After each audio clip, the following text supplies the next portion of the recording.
د تور شپو په عصر کې روښانه لکه لمر دی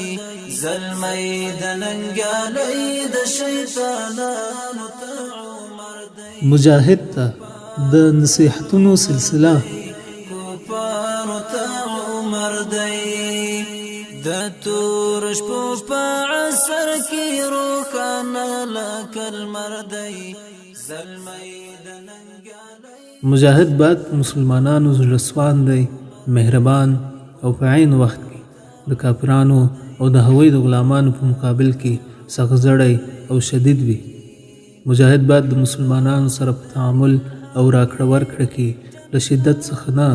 بلکې له نرمۍ، مهربانۍ او خاکسارۍ څخه کار واخلي. مجاهد باید په بې فایدې خبرو اترو او بېهوده کړنو او عملونو کې ځان مشغول نه کړي. باید هره خبره او هر عمل له ویلو او ترسره کولو مخکې د عقل په تله وتلي. له هر هغه قول او فعل څخه ځان وژغوري چې د الله تعالی د کتاب او رسول الله صلی الله علیه وسلم د سنتو خلاف وي. کفارو ته عمر دی کفارو ته عمر دی د تور شپو په عصر کې روښانه لکه لمر دی زلمی د ننګیالۍ د شیطانانو